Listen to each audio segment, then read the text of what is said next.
Welcome to Get Paid for Your Pad, the definitive show on Airbnb hosting, featuring the best advice on how to maximize profits from your Airbnb listing, as well as real-life experiences from Airbnb hosts all over the world. Welcome. We are your hosts, Josefa Kapadia and Jasper Rivers. Get paid for your pad. Get paid for your pad. Get paid for your pad. Get paid for your pad. Get paid for your pad. Get paid for your pad. Hello everybody, welcome back to another episode of Get Paid for Your Pad. Today we have another travel expert on the show, all the way from Virginia. I would like to welcome Brianna Simmons. Thank you so much for having me, Jasper. Brianna, could you tell us a little bit about your background? Sure thing. I have a full-time career as a physical therapist, but I've always been a huge traveler, which started with my days in the United States Navy, going all over the world. My travels have taken me throughout Europe, the Middle East, North America, and Central America. And through my website, I aim to show that you can have rewarding and enriching travel experiences while you have a full-time career. That is great. So you've basically been all around the world almost, I'd say. I have not been to the Far East or Australia yet, but those are certainly on the horizon sometime in the future. Great. And did you say you travel with the Navy? I did. I spent 6 years in the United States Navy traveling on an aircraft carrier. Oh, wow. That sounds very exciting. That aircraft carriers, I'm a little bit obsessed with aircraft carriers. Since I was young, I've always had a very strong interest in them. And in Holland, we don't have very many.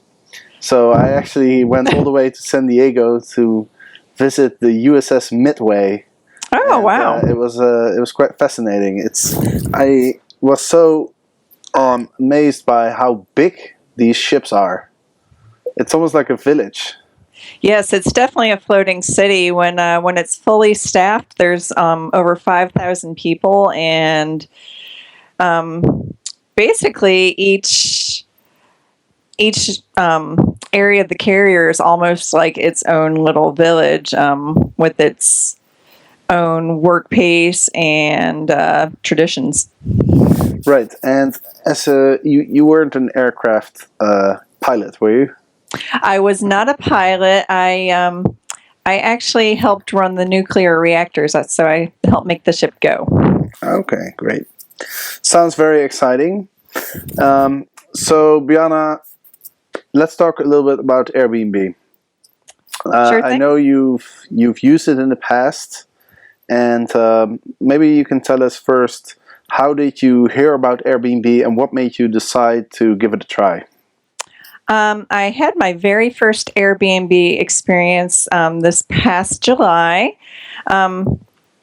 Usually I travel just as a couple with myself and my husband, but we had a few friends joining us for a holiday weekend trip, so I knew a smaller, cramped hotel room wasn't going to cut it for the four of us.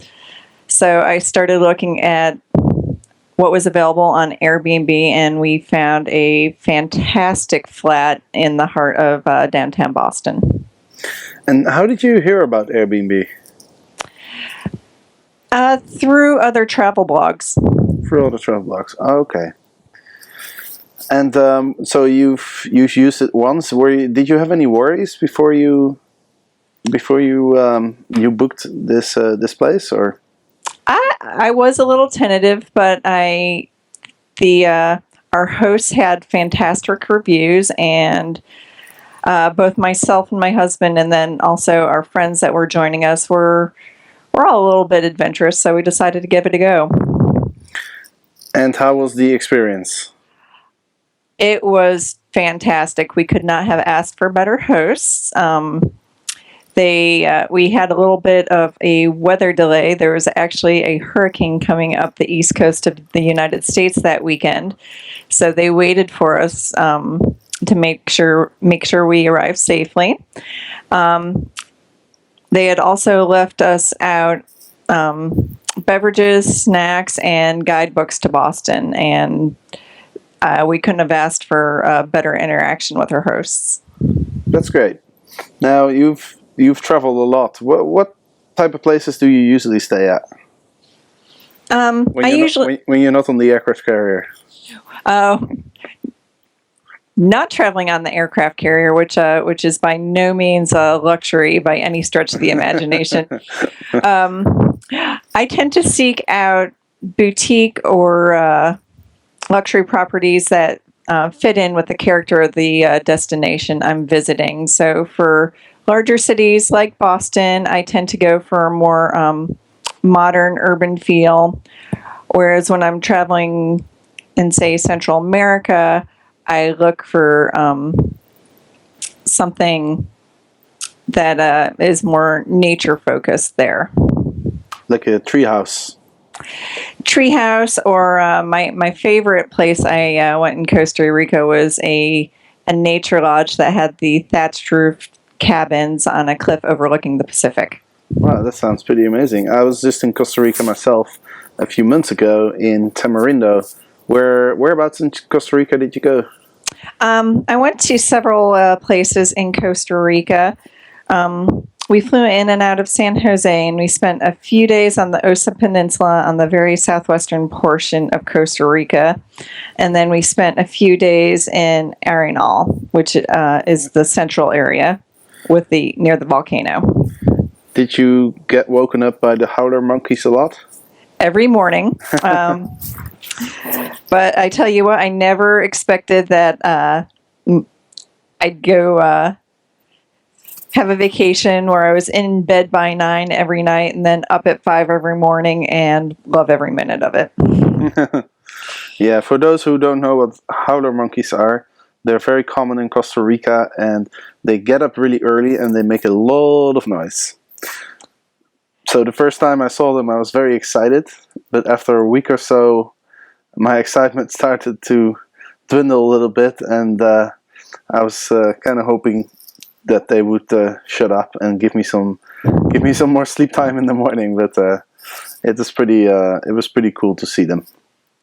Did you know that they actually used the sounds that the Howler Monkeys make when they were doing the sound effects for the T-Rex in Jurassic Park? Oh no, I didn't know that. Yep. So that gives your listeners a little bit of a reference to the Howler Monkey alarm clock. Yeah, they're definitely very noisy. I can say that. It almost sounds like a dog barking. But let's go back to Airbnb. How would you compare your stay with Airbnb compared to the type of accommodations that you usually go with? The flat that we rented was far and away much better than any hotel we could have stayed at in Boston. The interior looks like it was taken from Architectural Digest, and it was a 1,700 square foot flat, and there's no hotel room in Boston that could come close to that. Right, that sounds pretty cool. How did you think it was expensive, or did you feel it was affordable?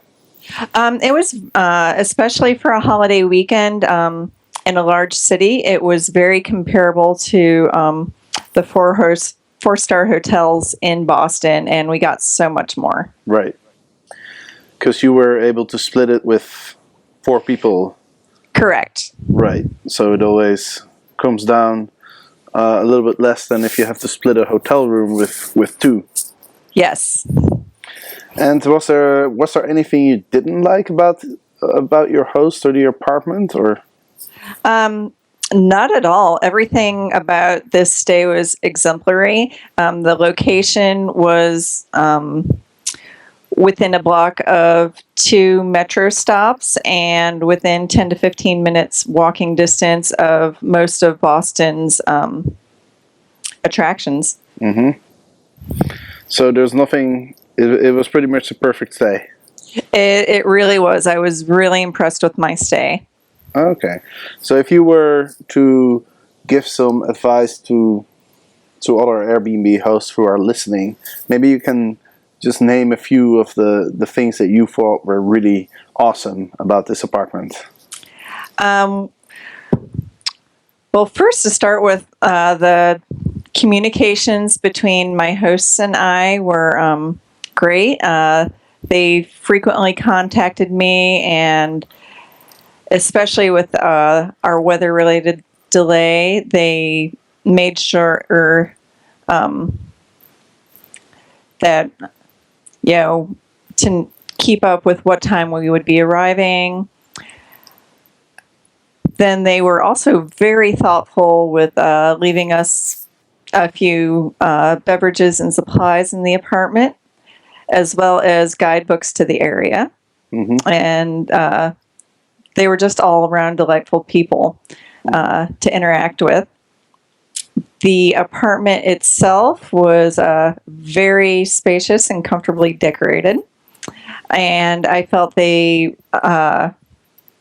really did a good job of describing the apartment online, and I had a very good idea of what to expect. Right, so you mentioned 2 things that I think are very important. First of all, communication with the guest before arrival. I think this is a really important aspect that some hosts can definitely improve a little bit. To give you an example of how it shouldn't be, is I just went to Paris a few days ago, and my host actually did not contact me after I booked her flat.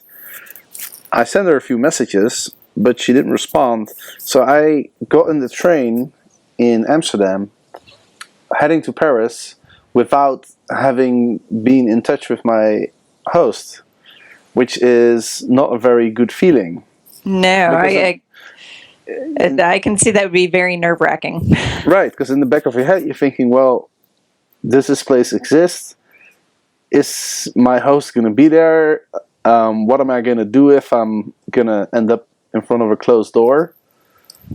And these are worries that you have if your host doesn't communicate well with you. Certainly. So I'm happy to hear that you had a great experience, and I can't put enough emphasis on the communication up front.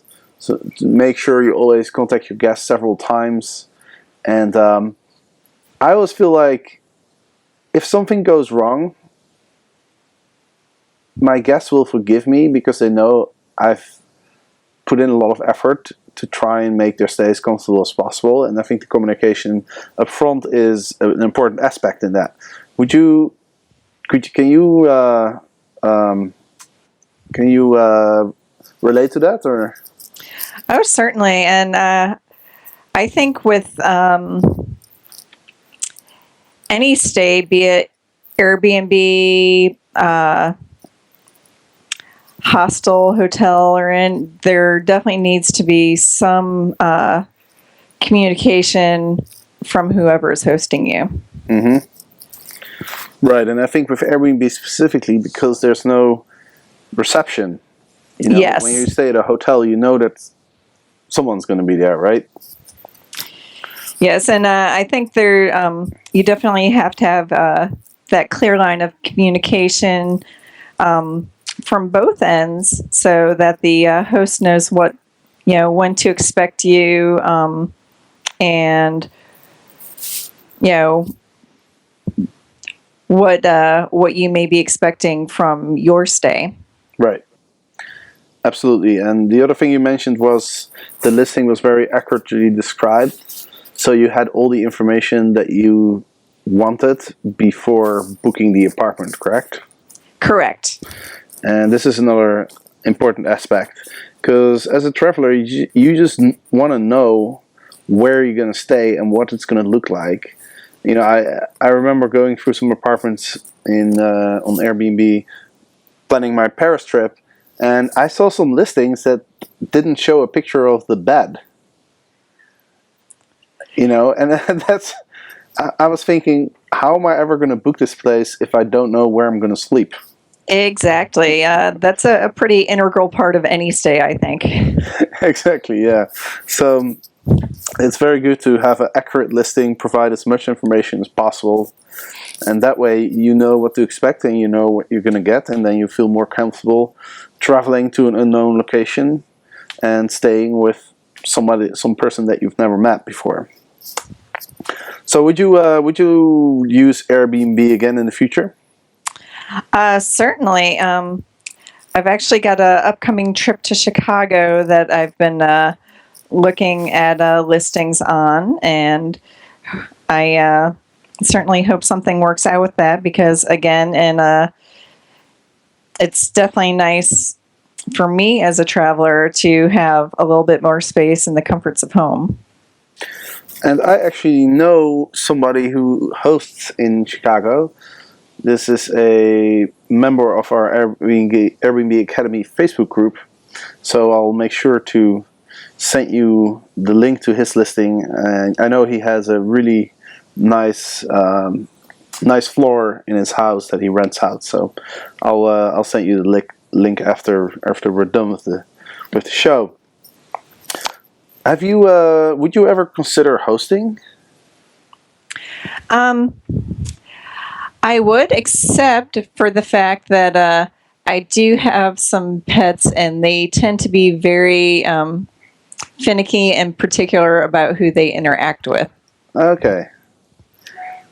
Are these cats or dogs or? They are cats. And they have a strong personality.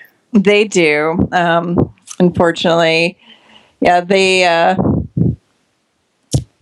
love me and my husband to pieces. Other people, they can be not so friendly with. You could put up a listing and say cat lovers only. It's not necessarily other people liking my cats. It's my cats liking the other people. They kind of you make them sound kind of dangerous. It's not that they're dangerous, but it is their house too. Mm-hmm. Right. So it's that could definitely be a something to consider before you start hosting. So Brianna, it was interesting to get your thoughts on Airbnb. You've had a really positive experience, and you're looking forward to using it again in the future, which is great. And Airbnb is growing very fast. We spoke to Chip Conley recently, and he mentioned that about 1,400 hosts are being added every single day, which is pretty incredible. That is. What are your thoughts on the sharing economy in general? I think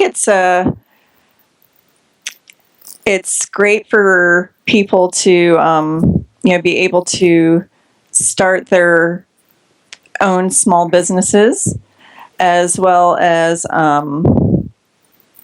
for those who are looking for those services. You've got a lot more options than you had previously. Mm-hmm. Right, and there's all sorts of new platforms popping up all the time. One that I really like for travelers that's fairly new is a platform called Flightcar, where you can park your car at the airport for free, and someone who's visiting your city can then rent your car. So instead of having to pay for parking, you come back from holiday and you'll actually get some money from if somebody rents your car. So I thought that was a really cool sort of addition to the list of online peer-to-peer marketplaces that are around. Oh, certainly. That was a new one for me. I haven't used it myself yet, but I've had several friends have really positive experiences using Uber. Right. Uber is definitely one of my favorites too. In fact, I was in Vegas this year, and when I arrived, I automatically opened up my Uber application, and I was shocked to see that there were no Ubers in Vegas, and I actually had to find a regular taxi. Oh wow, that is really surprising. Yes, the taxi industry is pretty big in Vegas, so they're a little bit protective of their business, I guess. But I think Uber is actually going there pretty soon, so things will change eventually. Yes, we've in Virginia Beach. We really haven't had any of the ride-sharing services like Uber, but Lyft has recently opened up in our area, so it'll be interesting to see how that goes. And do they have the pink moustaches on the car? They do not. I haven't seen any driving around, but we'll see. So Brianna, maybe you can tell us a little bit about your blog and how people can find you and learn more about your travels and your writing. Okay. My blog is the Casual Travelist, and again, I aim to show people that you can balance a full-time career with rewarding travel experiences. And in particular, I like to focus on culinary and nature travel. And I've recently added a recipe section to my blog as well. And that seems to be getting some pretty positive feedback.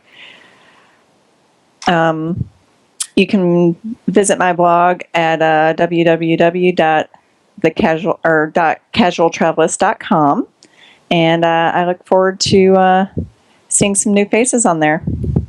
Awesome, and I'm just looking at your site right now. I see a field with a house in the middle, surrounded by some trees. Is that where you live? No, I wish. It looks really nice. It's beautiful. That is actually a picture I took in Salzburg from the Salzburg Fortress, which is about 800 feet over the city of Salzburg. Okay, I would never have guessed that would be Salzburg. But did you write about the food by any chance in Austria? I did. That was actually one of my very first posts, and it to this day is one of my more popular. I get a lot of traffic from that. Okay, I like a few dishes from Austria. One's called Kaiserschmarren and one's called Kermknödel. Does that sound familiar? Tell me about the first one. Kaiserschmarren, it's like pancakes, chopped up pancakes mixed with eggs. That's the best way I can describe it. No, I did not experience that one. Okay. In my post, I wrote a lot about Austria's famous desserts. Right. Especially apple strudel. Right. And just about several restaurants that I experienced while I was in Salzburg.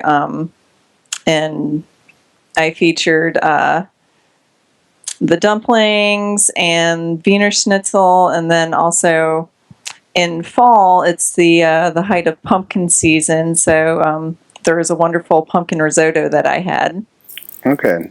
Yeah, I'm looking at some pictures. It looks pretty nice, and I see you're enjoying a good glass of Erdinger Oh, yes. Hefeweizen beer with that, which is definitely recommended. It's one of my favorite beers. Mine too. Awesome. So everybody, if you're off to Austria or even Salzburg, make sure to check out Brianna's blog and you will find the best restaurants to eat. And with that, thank you very much, Brianna, for taking the time to be on our show. And everybody out there, every Monday and Thursday we have another episode of Get Paid for Your Pad. If you want to learn more about Airbnb hosting, we have several options for you to get some great information for free.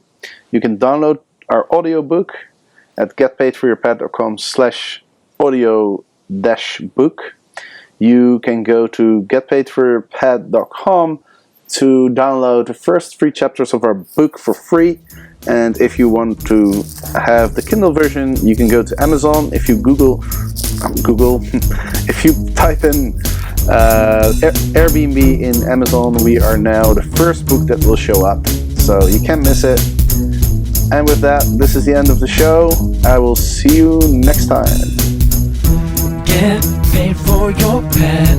Get paid for your pad.